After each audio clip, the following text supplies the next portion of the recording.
The problem of evil is a philosophical puzzle that has stumped thinkers for centuries. It centers on a simple question: if God is all-powerful, all-knowing and all-good, why does evil exist? This question isn't just for theologians or philosophers. It touches everyone who has ever experienced suffering, loss, or injustice. Why does a loving God allow bad things to happen? This question cuts to the core of our understanding of God and our place in the world. It challenges our faith, our ethics, and even our sense of meaning. The problem of evil forces us to confront the harsh realities of our existence while searching for hope and understanding. The logical problem of evil tackles the issue head-on. It argues that the very existence of evil is incompatible with the existence of an all-powerful, all-knowing, and all-good God. If God possesses these attributes, he would have the ability and the desire to prevent evil altogether. However, evil does exist. This creates a logical contradiction, suggesting that the traditional concept of God might be flawed. One proposed solution is the free will defense. This argument suggests that God allows evil to exist because he values free will above all else. The evidential problem of evil takes a slightly different approach. It argues that the sheer amount and severity of suffering in the world make it improbable that a loving God exists. This argument points to instances of seemingly pointless evil suffering that serves no greater purpose and could have been prevented. Think of natural disasters that wipe out entire communities or the agonizing pain endured by innocent children with terminal illnesses. The evidential problem of evil asks if a truly compassionate God would allow such suffering without good reason. This line of reasoning suggests that, while the existence of evil might not logically disprove God, it casts a long shadow of doubt.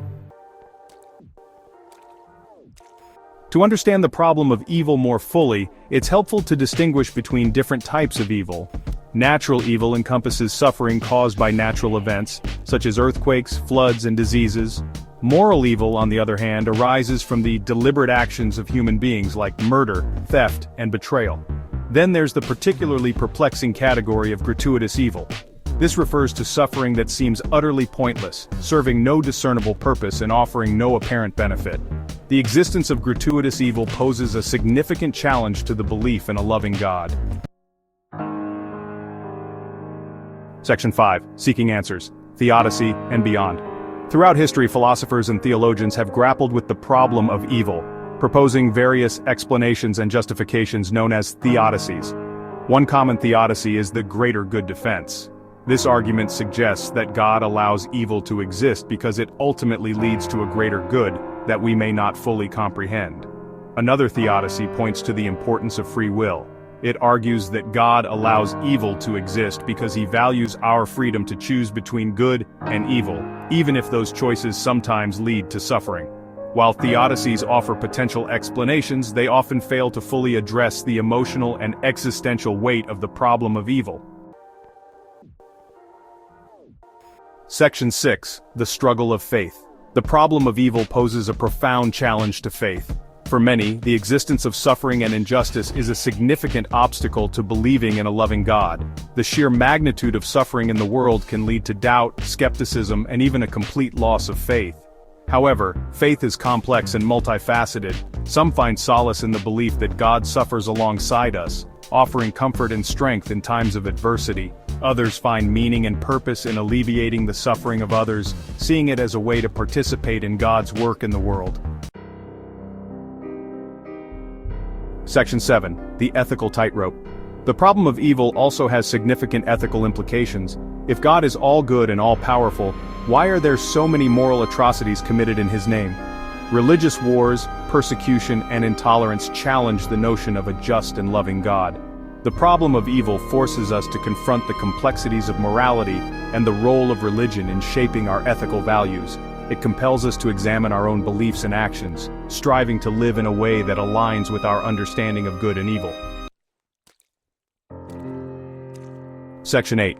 Finding meaning in the midst of suffering. Perhaps the most challenging aspect of the problem of evil is its impact on our personal search for meaning. When we or our loved ones experience suffering, it's natural to question the purpose of it all.